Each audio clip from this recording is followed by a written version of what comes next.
예, 여러분 안녕하십니까? 11월 8일입니다. 지난 1년 동안 우리 국민들은 추미애 법무부 장관과 윤석열 검찰총장의 전쟁을 지켜봤습니다. 그 결과는 추미애의 완패입니다. 명분에서나 실리에서나 완전히 졌습니다. 그런데도 문재인 대통령은 어떤 결정을 하지 못하고 있습니다. 진퇴양난인 셈입니다. 문재인 대통령이 지금에라도 결정을 해야 되는 이유를 제가 이번 1년 동안의 이 추미애와 윤석열의 싸움의 내용, 그 소재가 어느 쪽이 옳으냐 그러냐를 가치 판단에 대해서는 제가 좀 절제하면서 최대한 냉정하고 객관적으로 두 사람의 싸움, 지금 문재인 정부를 대표한 추미애와 공정한 국민 대표한, 공정한 검찰을 대표하는 윤석열의 이 싸움을 어떻게 진행됐고 이제 어떤 결과가 나왔고 또 앞으로 어떻게 진행돼야 하는지를 한번 짚어보겠습니다. 내일은 국회 법사위원회가 법무부와 대검찰청의 장관과 검찰청장의 특수활동비에 대한 현장 검증을 실시합니다. 갑자기 또 왜 현장 검증, 특수활동비 검증하느냐 하면요. 추미애가 국회에서 먼저 윤석열 검찰총장의 특수활동비가 문제가 있다, 의혹의 소지가 있다면서 대검 감찰부에다가 이 특수활동비를 조사해라, 조사해서 보고해라라고 지시를 내렸습니다. 그러면 왜 대검찰청만 감찰하느냐? 국회에서 법무부 장관 특수활동비도 감찰하겠다 해서 내일 감찰을 합니다. 이어서 한 시민단체에서 추미애 법무부 장관의 특수활동비가 수사나 원래 목적이 아닌 다른 용도로 쓰인 의혹이 있다면서 수사 의뢰까지 지금 했습니다. 이 특수활동비에 대해서는 영수증 처리를 하지 않기 때문에 어떻게 쓰였는지를 자세하게 알지는 못하지만 대부분의 경우에 특수활동비는 각 부서로 나누어서 불필요한 이런 첩보 수집이라든가 수사에 대한 지원 이런 부분으로 쓰이게 됩니다. 그냥 간단하게 말씀드렸어요.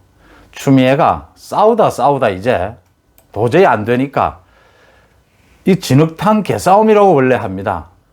이 특수활동비까지 까디비자라고 한 겁니다. 그리고 공격을 하니까 이제 시민단체와 국회, 야당에서 그럼 법무부 장관 특수활동비도 다 까보자. 이렇게 된 겁니다. 싸우다 왜 이 지경까지 왔느냐라는 얘기인데, 그냥 간단하게 제가 말씀드려서 문재인 정부 하에서 윤석열 검찰총장의 지난 1년 동안은요, 굉장히 살얼음판을 걷는 검찰총장이었죠. 특수활동비 그냥 추정해도 관례대로 각 부서별로 나눠서 각 지청, 직원별로 나눠서 썼을 거라고 추정이 됩니다. 특수활동비 사용에 만약 문제가 있다면 정치인 출신인 추미애 장관에게 문제가 더 드러날 겁니다. 그런데 그 문제는 정말 사소한 것들이고 그런 부분이라는 게 짐작이 되죠. 서로 얼굴 깎이는 짓인 겁니다, 지금. 그런 일도 하자, 이런 얘기인데요. 추미애가 이런 행동까지 하는 이유는 하나입니다. 진흙탕 개싸움으로 보이는 이 행동까지 하는 이유는 추미애 지금 입장에서는 윤석열과 같이 동반퇴진, 같이 죽으면 자기가 이긴다라고 계산을 하는 것 같아요. 이제 싸우다 궁지에 몰리니까 소속한 집단이나 개인적으로나 완전히 이 윤석열과의 승부에서는 졌습니다. 그러니까 이제 마지막에 아무 짓이나 해보자라는 식으로 낸 게 이 지금 특수활동비를 까자는 건데요. 추미애는 윤석열과 같이 동반퇴진을 하면 자기가 마지막에 이 승부를 그래도 어느 정도 비긴 거라도 갈 수 있지 않겠느냐, 이렇게 생각하는 모양인데 그 계산부터 틀렸습니다. 먼저 윤석열은 퇴진을 하지 않습니다, 스스로. 그 다음 윤석열을 여기서 인사권자가 대통령이죠. 추미애와 같이 퇴진을 시키면 추미애는 그냥 죽음이지만 정치적, 윤석열은 오히려 날개를 달게 됩니다. 정말 국민적인 지지는 더 올라갈 것이죠. 또 더 골치 아픈 게요, 지금 이 싸움이, 추미애와 윤석열의 싸움이 계속되면 계속될수록 윤석열의 지지율은 계속 또 올라갈 거라는 추정을 할 수 있는 점입니다. 이러지도 저러지도 못하는 상황에서 진흙탕 개싸움이라도 하자, 이런 식이 돼버린 겁니다. 그럼 좀 돌아갔어요. 윤석열이 취임한 이후에 검찰개혁을 내세우는 문재인 정부가 법무부 장관으로 지명한 사람은 조국이었죠. 지난 국회 국정감사장에서 윤석열 총장도 얘기했다시피 조국을 수사하게 되면서 인간적인 사실 고뇌가 있었다. 그럴 수 있을 겁니다. 왜냐하면 검찰에 그동안 있으면서 조국이 민정수석으로 있었으니까 많은 업무 협의를 했을 테고요. 찬성을 했든 찬성을 하지 않았든 검찰총장으로 임명되는 과정에서 민정수석으로 조국이 있었지 않습니까? 그런 조국을 수사를 하게 되면서 조국이 법무부 장관 자리에서 내려왔죠. 쫓겨났죠. 문재인 정부로서는 조국을 통해서 조국과 윤석열 라인으로 해서 검찰개혁, 자기들이 말하는 검찰개혁, 저는 검찰개혁이라고 봅니다만 그 검찰개혁을 해보겠다라는 이 계산이 완전히 틀어져 버린 겁니다. 자, 그러면 조국을 대신해서 누가 적임자일까? 고민을 많이 했죠. 그 당시에 여러 후보도 있었고요. 전해철도 있었고 뭐 있었습니다. 근데 추미애를 선택합니다. 추미애는 두 가지였습니다. 정치적으로 추미애는 더 이상 그 당시에 총선에 출마해도 떨어진다라는 지지율 조사가 나왔고 여러 가지로 추미애는 앞으로 정치적으로 어떻게 성장하기 위해서는 과거 노무현 탄핵에 앞장섰다라고 하는 그 오점을 자기는 뭐 또 벗어나야 될 뭐 그것도 있었고요. 여러 가지로 추미애가 아마 검찰을 막는데, 윤석열 검찰을 막는데 적임자일 것이다. 또 추미애가 나름대로 성격이 좀 이렇게 급하고 성격이 좀 이렇게 센 부분이 있어요. 이런 부분들도 가미가 됐겠죠. 그래서 추미애를 선택을 합니다. 먼저 추미애와 윤석열로 만들어진 이 구도 싸움에서 추미애는 지게 됩니다. 윤석열의 성향이 어떻든지 간에요. 윤석열 검찰총장은 문재인 대통령이 임명한 사람입니다. 임명하면서 살아있는 권력에 대해서도 엄정하게 수사하라라는 아주 멋진 말까지 하면서 임명을 했죠. 그러면 윤석열과 더불어서 검찰개혁을, 자기들이 말하는 검찰개혁을 해야겠다는 사람의 구도는, 싸움의 구도는 어떻게 잡아야 하느냐면 윤석열과 정면 대결로 가져가면은 그건 오히려 법무부 장관의 부담이 됩니다.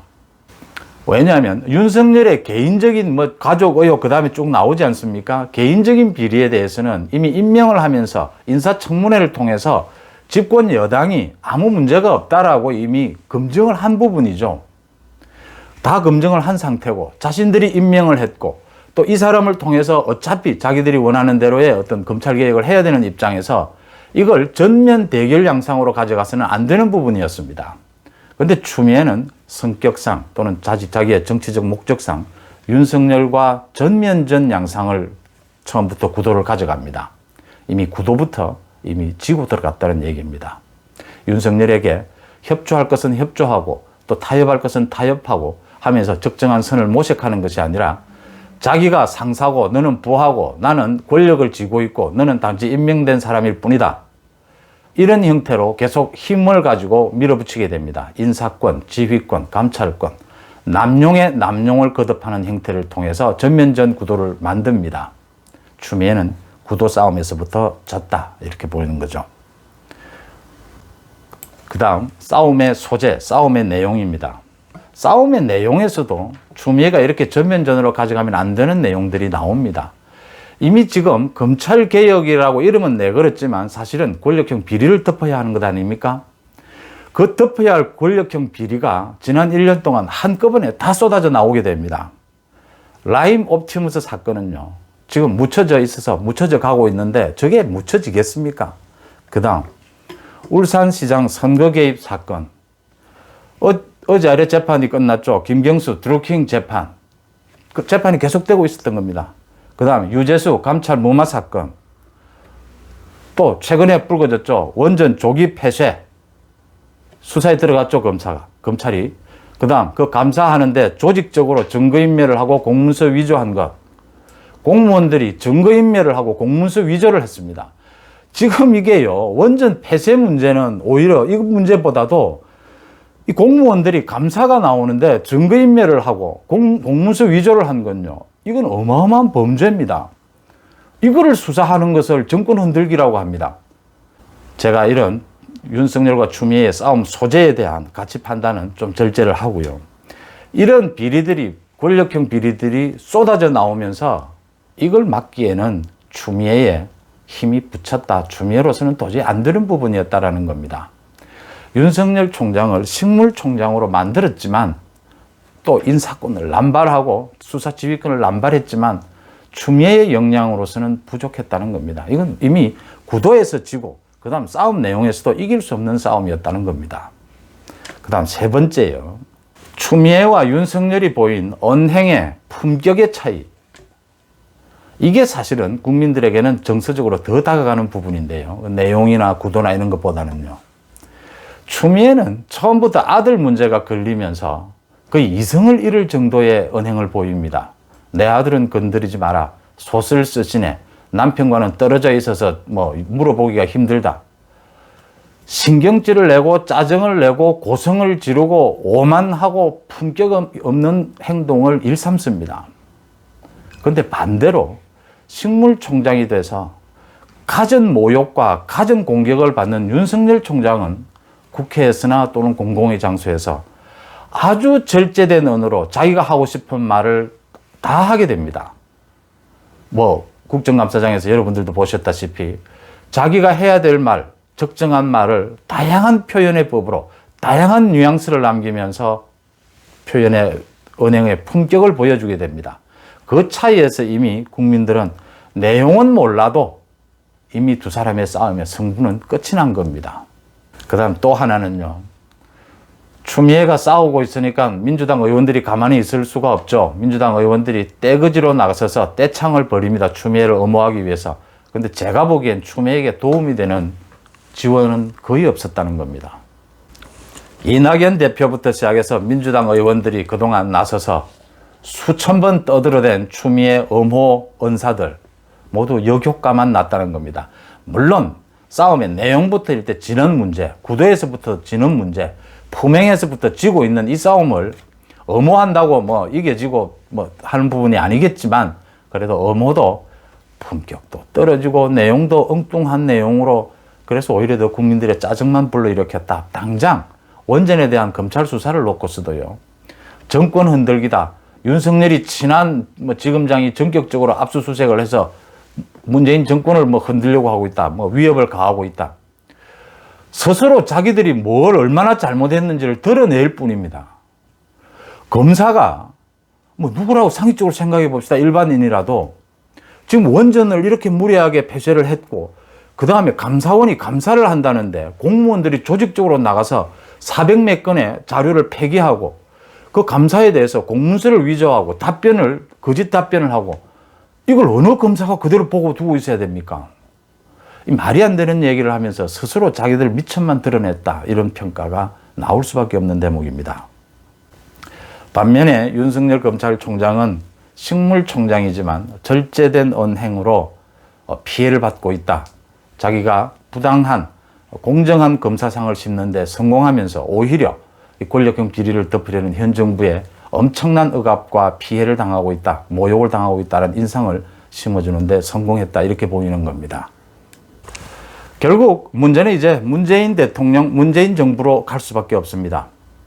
이 많은 권력형 비리들, 또 앞으로도 계속 터져나올 권력형 비리들을 다 덮어 누르고 정치력으로, 권력으로 덮어 누르고 그 다음에 민주당의 장기 집권을 가능한 토대를 만들고 그 다음 문재인 대통령의 퇴임 뒤에 안전도 도모해 보겠다라고 하는 이 계획이 원전처럼 또 다른 많은 사건들처럼요. 문재인 정부가 보이는 특징, 무리하게 추진을 합니다. 과도하게 추진을 합니다. 민주주의의 방식, 상식의 방식이 아닌 비상식의 방식, 비민주주의인 방식으로 무리하게 밀어붙입니다. 그 결과 역효과가 나면서 문재인 정부는 지금 코너에 몰렸다. 윤석열 한 문제로만으로도 문재인 대통령은 지금 진퇴양난에 빠져버렸다. 지금 어떻게 할 방법이 없다라는 겁니다. 간단하게 하겠어요. 이거 지금 털어막는다고 해서 저희들 기자들이 가장 중요시하는 게 팩트입니다. 사실관계죠. 어떠한 주장, 어떠한 큰 목소리보다 강한 것이 팩트입니다. 팩트 하나에 모든 건 다 바뀔 수 있는 거죠. 수사를 하는 사람이나 재판에서는 증거죠. 보셨다시피 김경수 사건, 드루킹 사건요. 이미 그 드루킹 측과 협의를 했다라고 하는 것이 SNS 상으로나 두 사람이 만난 상황으로나 모든 게 다 드러나 있습니다. 그 증거들은 움직일 수가 없는 겁니다, 이미. 대법원에 가서 어떤 결과가 날지 모르지만 이 증거, 이 팩트는 움직이지 않는다는 겁니다. 그래서 제가 마지막 마무리를 합니다. 문재인 정부 여기에서 추미애는 일단 완전히 완패했습니다. 인간 개인적으로도 완전히 해체돼 버렸습니다. 제가 보기에는 인격적으로. 바꾸십시오. 윤석열과 그리고 그 일선 검사들, 윤석열을 지지했고 추미애에 반발한 일선 검사들은 물러나지 않습니다. 물러나지 않으면 목을 자르기 전에는 나가게 할 방법 없지 않습니까? 물러나지 않습니다. 거듭 말씀드리지만 지금 윤석열과 이 검사들은요, 물러나는 걸로서 검사 중립이 지켜진다면 물러날 수도 있을 겁니다. 근데 자신들이 물러나면은 검찰 중립이 안 지켜지는 이런 상황에서는 누구도 물러날 수가 없는 겁니다. 그러면 추미애를 퇴진시키십시오. 그 다음, 무리하지 말고 적정한 선에서 권력형 비리에 대한 검사, 문재인 정부가 말하는 검찰 개혁 일부 필요한 부분도 있을 겁니다. 적정한 선에서 합리적으로, 상식적으로, 민주적으로 풀어가는 방법을 찾으십시오. 그래도 퇴임 후의 안전이나 또 민주당의 재집권 보장하지는 못하겠지만 민주적인 방식으로 대결할, 경쟁할 생각을 하십시오. 억지로 무슨 문제를 끌어간다고 해서 되지 않습니다. 원전을 그렇게 강압적으로 폐쇄시킨다고 해서 그 원전의 문제가 끝나지 않습니다. 윤석열과 추미애 싸움, 추미애의 완패입니다. 여기서 접겠습니다. 고맙습니다.